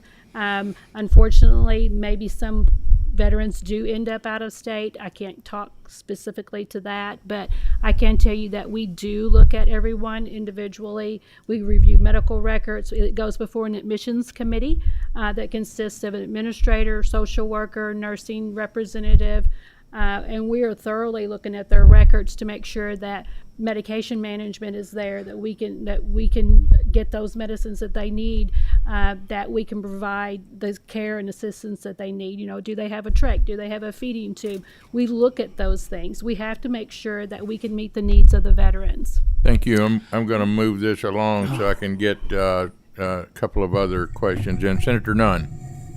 Thank you, Mr. Chairman. Really quickly, I noticed your position field rates are much better in the Eastern Kentucky facility and the Western Kentucky facility versus Central Kentucky. Much different labor markets. Are your pay rates consistent across all those facilities? Or do they reflect the labor market in which they're in? They have traditionally reflected the labor market, but we're trying to catch those up. We've done that with some locality premium, but traditionally Eastern Kentucky has been a little bit lower, but it's also the one facility that we have the least issue with the labor market, and we're proud of that. They're proud of it, and just like down there, they have a great team and they stay consistent and stay around for a long time. So that's I don't doubt it. So you're telling me your wage rates are higher at the Central Kentucky facilities, but you're still having a hard time filling those positions. Occasionally, they're not exactly the same across the board, because you got to also remember a lot of people have been in that system when they were hired at a different rate, and they have the yearly increases and stuff. So it's never a full parity issue. What about retirement plans? Are those consistent across all staff? Well, of course, as you understand, depending on where you entered in the system, you got a tier 1, 2, and 3. For example, a lot of the longer term employees have that tier 1, which is the golden. It's the golden ticket. I, for example, am a tier 3 401k cash balance. So depending on when you got into the system, that determines what your retirement system is. So when you look at the total compensation mix of an employee and they have a richer retirement plan, would you not compensate the people with a not as rich retirement plan, more cash compensation? In a perfect world, in a setting where you could do what you want when you wanted to and could respond quickly, that is accurate, sir. But and I love this system and I appreciate our partners, but this system is simply not like that. Okay, thank you. Yes, sir. Representative Roberts. Thank you guys for being here to present on this issue. As the grandson of a Korean War veteran, it means a lot to me on this issue. So I just wanted to get into the percentages and why we look at this capacity number. I just ran the numbers here, and currently our capacity is at about 62% of capacity. Since 2023, our neighbors like Tennessee, Ohio, and Indiana, they've consistently been at about 95% capacity. So I just wanted to see why we're seeing this problem so much in Kentucky whenever these neighboring states didn't seem to have this capacity issue. I would ask you, sir, I'm sure, and I know that there's been calls. We've talked about this. This is a conversation that's been going Again, every state veterans home different, depending on their area and so on and so forth. But did you look at the whole list? By the way, I know contiguous states are important, but that's not the whole story. If anybody wants to look at the whole list, there's 30%, 50%, 60%. The latest one I had was from 2004. So we can pick those numbers and compare them. Again, we stipulate we're going to strive and do everything we can to increase the census. But comparing one to somebody with a high percentage may not be apples and apples. I just, for example, talked to Tennessee, my peer in Tennessee. I posed that question. I said, hey, Ed, I've been told that you got sent. He said, yeah, we do pretty good, but they're in some market areas that have a higher population. But he said, oh, but did anybody tell you that I just had to close down one of my units because I can't staff it of 30 or 40 beds? So as much, and I'm not here to nitpick the comments. I really am not, because we want to increase access, pure and simple. So, we're going to spend all our time and energy to do that. Let me conclude this. And I want to thank you guys for being here, ladies and gentlemen, for being here. I want to thank you for your service to our country. I want to thank you for your service to our veterans. We're up against a stop time, and I know we could talk for another 30 minutes, and I would love to do so, but just we can't make that happen. But I'm sure you'll stay around and answer questions afterwards, and anybody who has any after that, feel free to ask all your questions, and we will continue the conversation. Before we adjourn, I'd like to let the members of this committee know that if you have a topic that you want to talk about or discuss this year, let Will know, or Representative Sharp, or myself, and we will do our best to get it on the agenda. So maybe just testimony only, it may be some presentations. But anyway, if you have something that's important to you, feel free to reach out to one of the three of us and let us know. Next meeting of the Legislative Oversight and Investigative Committee will be July 10th, 2025 at 1300 hours. And the staff, I think, will have an update on child fatality and near fatality panel at that time. And since we're not officially in a meeting, I guess there's no need to adjourn. We'll just stop. So, Thank you, sir. Thank you.